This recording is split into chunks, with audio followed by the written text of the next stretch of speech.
우리가 읽었는데요. 에베소서 3장 14절에서 먼저 19절 말씀 보면 사도 바울은 에베소 교회 교인들을 위해서 세 가지 축복 기도를 해요. 첫 번째는 성령으로 말미암아 속사람을 능력으로 강건케 해달라는 기도입니다. 15절 말씀이고요. 두 번째는요. 믿음으로 말미암아 그리스도께서 너희 마음에 계시게 하옵소서. 27절 말씀. 또 하나는 18절 19절에 나오는 그리스도의 사랑을 알고 그 너비와 깊이와 높이와 깊이가 어떠함을 깨닫는 것. 이 세 가지가 나오고 있어요. 이 기도 중에요.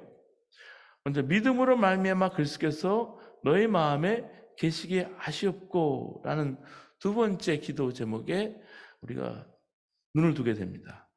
이 말씀은 우리가 믿으면 주님이 우리 안에 계시고 안 믿으면 주님이 우리 안에 계시지 않는다는 말이 아니에요. 우리가 믿으나 안 믿으나 예수님은 우리 안에 거하세요. 근데 우리가 믿으면 예수님의 역사를 경험하게 되고 믿지 않으면 예수님의 역사를 경험하지 못할 뿐이에요. 그래서 마치 안 계신 것처럼 생각이 되는 겁니다.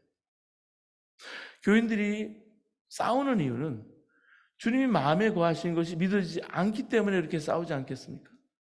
안타깝지만 주님도 못 말리는 교인들이 많아요. 교회 일에 열심은 있어요. 그렇지만 주님 마음이 거기에 거하시지 않기 때문에 그렇습니다. 가장 놀라운 복음은 하나님은 나를 사랑하신다. 그 복음이에요.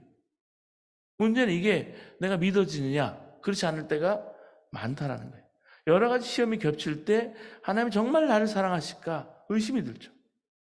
여러분, 마귀는 당대 의인이었던 욥마저 고난을 통해서 그 믿음을 흔들어 놨어요. 마귀의 논리는 뭐냐면 욥이 까닭없이 하나님을 경외할 리가 없다 하는 것이었습니다. 고난이 닥치면 누구라도 하나님 욕할 것이다. 욥을 통해서 우리는 온전하고 경건한 사람에게도 극한 고난이 닥칠 수 있다 하는 것입니다. 그 배경에서 보면 사탄의 참소가 뭔지 알 수 있어요. 사탄이 이래도 하나님 믿을래? 너 이래도 믿을래? 속삭이는 거예요. 그렇기 때문에 형편을 따라서 하나님의 사랑을 판단하는 것은 무서운 미혹을 받는 거예요. 이걸 빈발하지 못하면 욥의 아내처럼 하나님 부인하게 돼요. 하나님께서는 어떤 형편에서도 우리를 사랑하신다.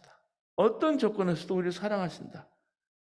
확실한 증거를 주셨어요. 그게 십자가예요. 십자가 복음이에요. 요한일서, 우리 요한일서를 주셔 보고 있는 4장 10절에 보면 사랑은 여기 있으니 우리가 하나님을 사랑한 것이 아니요 하나님이 우리를 사랑하사 우리 죄를 속하기 위하여 화목제물로 그 아들 보내셨습니다. 성경은 또 하나님이 우리의 아버지 되셨다고 증거하고 있습니다. 예수님께서 하나님을 아버지라고 그렇게 부르라고 그렇게 기도하라고 하셨어요. 여러분, 탕자의 아버지 비유를 통해서 하나님을 알 수 있잖아요. 하나님께서는 예수님이 그 어떤 기적도 행하시기 전에 세례식 때 말씀하셨어요. 제일 먼저 마태복음 3장 17절에 이는 내 사랑하는 아들이요 내 기뻐하는 자라. 하늘문이 열리고 그 말씀을 주셨어요. 하나님도 우리에게 똑같은 말씀을 하세요. 우리도 어린 자녀가 훌륭하고 자랑스러운 일을 하기에 사랑받기에 사랑하는 게 아니잖아요. 그 존재 자체를 기뻐하고 사랑합니다. 하나님께서 우리 이렇게 사랑하시는 이렇게 십자가에 드러난 하나님 아버지의 사랑을 알게 되면 이제 더 필요하고 구할 게 없어요.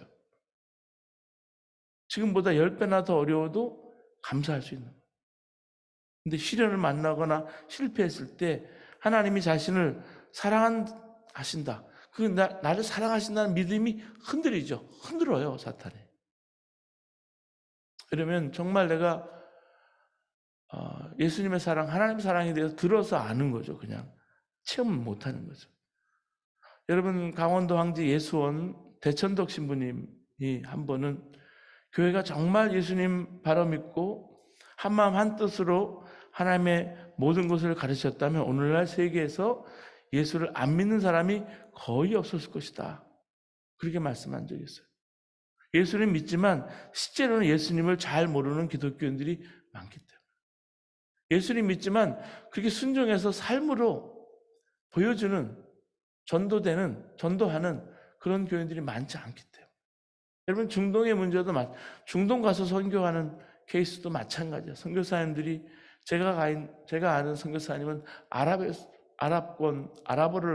아랍어과를 나오고 이란에서 9년 선교를 하다가 감옥에 갇혔어요.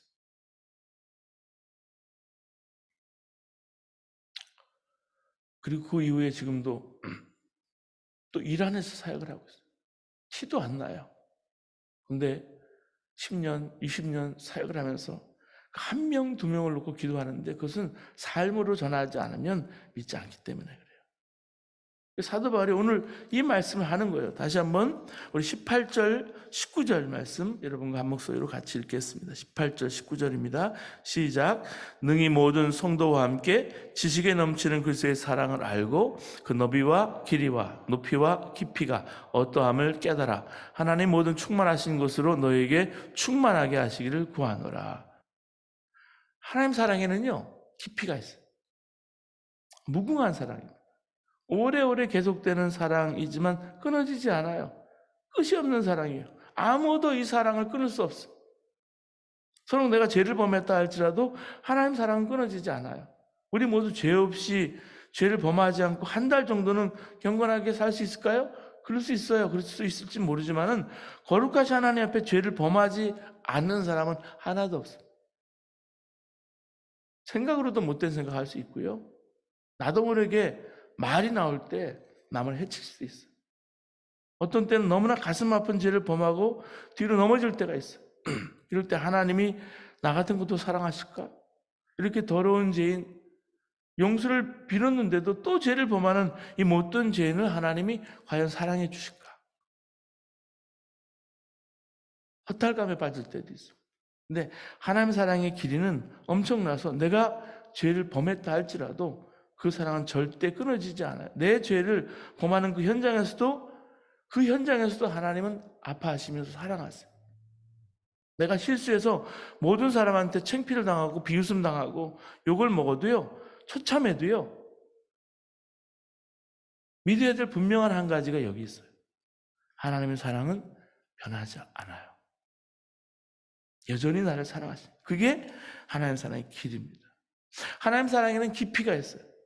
그 얼마나 깊은지 하나님께 하늘 보좌를 버리시고 이 땅에 오셨어요. 죄인의 몸으로.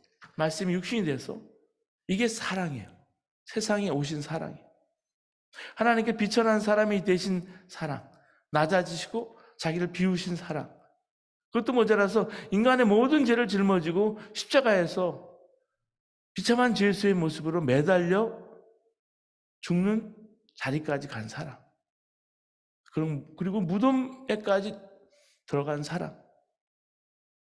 죽기까지 순종하신 사랑. 나 같은 죄인을 위해서 내려갈 수 있을 때까지 내려가신 것이 하나님 사랑이에요. 이 사랑은 우리가 다 알래야 알 수도 없고 헤아릴 수도 없습니다. 하나님께 사람이 되시고 그 다음에 죽으시고 무덤에 내려가신 그 깊이, 그 사랑을 우리가 얼마나 알 수 있을까요? 알면. 늘 울어도 눈물 흘려서 목 아플 줄 알아. 우리 찬양할 때 그렇게 찬송하잖아요. 날마다 주님 앞에 우리의 몸을 제물로 드린다 할지라도 그 사랑 알 수 없어요. 나 같은 것을 십자가에서 낮아지고 무덤에까지 내려가신 하나님의 사랑의 그 깊이를 과연 얼마나 이해하고 얼마나 갚을 수 있을까? 이게 하나님 사랑의 깊이예요. 또 하나님 사랑에는 높이가 있어요. 그 높이는 비천한 우리를 높이 들어서 올려서 자기와 똑같은 모습으로 바꿔놓기를 원하시는 사랑입니다.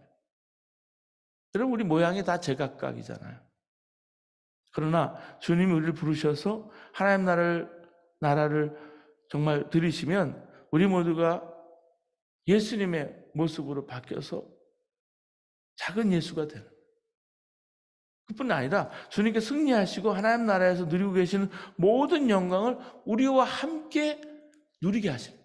함께 상속자가 되고 함께 부르심을 받은 지체가 되어가는 거예요. 그래서 자신의 우편에 앉으시겠다 말씀해 주셨어요. 사랑하는 사람끼리는 좋은 것은 다 나누고 싶잖아요. 만일 남자에게 명예가 있다면 그것을 애인에게도 나누기를 원할 거예요. 그것이 재산이라면 모든 재산은 사랑하는 사람의 재산이죠. 모든 좋은 것, 특권, 아름다운 것 다 나누기를 원해요. 예수님 마찬가지. 하나님부터 받아서 누리는 모든 권세와 영광, 부귀와 행복, 영생의 축복들을 우리와 나누시기를 원하십니다. 그 수준에까지 끌어올리기를 원하시는 사랑이 하나님 사랑의 높이에요. 우리를 끌어올리시는. 이렇게 지식이 넘치는 하나님의 사랑에는 차원이 있습니다. 그렇기 때문에 우리가 하나님의 사랑을 가볍게 생각하지 말아야 합니다. 하나님의 사랑을 알면 알수록 거기는 신비가 기적이 기다리고 있어요. 그 사랑을 알면 알수록 그 사랑의 세계로 들어가면 들어갈수록 그 맛을 보면 볼수록 우리가 알 수 없는 엄청난 세계가 기다리고 있어요. 보는 게 달라지고요. 그렇게 되면 생각하는 것도 달라지고요. 말하고 행동하는 것도 달라지고요. 가치관이 달라지는 거예요. 사랑이 사람을 바꿉니다. 사랑의 힘은 사람을 근본적으로 바꾸는 거예요. 오늘 찬양처럼 하나님의 사랑의 물결이 내게 덮치는 거예요. 태평양 가장자리에서 물장난을 하고 있는 어린아이처럼 하나님의 사랑을 조금 알면서 내가 마치 다 아는 것처럼 말하거나 행동하지 말아야 되죠. 그래서 태평양의 물가에 앉아서 물장난하고 수영하고 또 컵으로 물을 담아서 머리에 붓는 어린아이가 알면 얼마나 알까요? 태평양 가득한 물에 대해서 그 신비에 대해서 알 수 있을까요? 초라한 물장난에 지나지 않겠죠. 하나님의 사랑은 태평양보다 더 높고 더 깊습니다. 그래서 오늘도 중요한 것은 뭐냐면 그 사랑을 더 알기를 사모하기를 원하는 마음. 내가 하나님의 사랑을 알고 싶어서 내 마음이 꿈틀거리는 그런 마음이 있어야 돼요. 로이드 존스 목사님은 그리스도의 삶에서 가장 높이 돋아야 될 것 중에 하나가 하나님의 사랑을 알고 체험하는 거라고 말했어요. 하나님을 체험하시기 바랍니다 라고 말할 때는 하나님의 사랑이 나한테 체험되어지는 거예요. 우리가 신앙생활을 잘하면서 성경도 많이 알아야 되고 기도도 많이 해야 되고 봉사도 많이 해야 되고 그렇지만 더 중요한 건 뭐냐면 가장 높은 곳까지 끊임없이 생각하면서 올라가야 정상이 있다면 그것은 하나님의 사랑을 아는 지식이에요. 그 자리. 하나님의 사랑을 체험하는 그 자리. 그 자리를 사모하면서 기도하는 거예요. 바울이 감옥 바닥에서 에베소 교인들이 하나님의 사랑에 충만한 경제까지 이르기를 원하고 기도한 것처럼 우리도 사모하고 기도하는 저와 여러분 되시길 바랍니다. 그래서 그리스도의 사랑의 너비와 깊이와 높이와 깊이가 어떠한지 알라는 거예요. 이것은 예수 그리스도에 대한 지식이 아닙니다. 19절 말씀 보실까요? 지식에 초월하는 그 사랑을 얘기하는, 지식에 넘치는 그 사랑을 얘기하는 거예요. 18절 말씀 보면 우리가 미국 대통령은 알죠. 근데 그 대통령을 개인적으로 알고 친밀히 알고 사랑하는 관계로 아는 사람이 있다면 다른 거죠. 우리랑 아는 게. 우리가 예수님도 그렇게 아는 데서 그치면 안 되는 거예요. 그 예수님 사랑을 어떻게 알아야 될까? 17절 말씀, 믿음으로 말미암아 그리스도를 마음속에 머물러 계시기를. 그 기도 제목이요. 예수님 우리 안에 계시는데 예수를 믿어도 예수를 인격적으로 만나지 못하는 사람들이 세상에는 많아요. 착하고 성실한 것이 믿음 좋은 게 아니에요. 성격이 착하고 성실해도 영적으로는 완고한 사람들도 많아요. 본인은 모르지만은 예수님 만나고 나면 자신이 얼마나 죄인인지 완고한지 깨닫고 깜짝 놀라요. 그 18절에 정말 뿌리가 박히고 토가 굳어져서 17절 말씀은 뿌리가 박히고 토가 굳어져서 이렇게 말씀해 주고 있어요.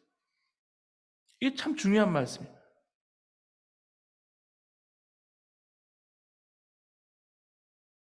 그러면 우리 마음속에 예수님이 오신 것을 어떻게 알 수 있을까? 교회 오래 다닌다면 알 수 있을까? 아니에요. 초신자면 모를까? 그것도 아니에요. 교회 다닌 세월하고 상관이 없어요. 시간하고 상관이 없어요. 성경 지식 상관없어요. 신학교 졸업했느냐 안 했느냐 상관없어요. 교회 직분도 상관없고요. 오직 성령님으로 알 수 있습니다. 16절 말씀 보면 그의 영광의 풍성함을 따라 그의 성령으로 말미암아 너희 속사람을 능력으로 강건하게 하셨고, 하나님께서 우리에게 성령을 보내주신 것은 우리 마음에 오신 예수님을 알게 하시려고 하나님께서 우리 안에 오신 거예요. 양자의 영인 성령을 우리에게 보내주신 거예요.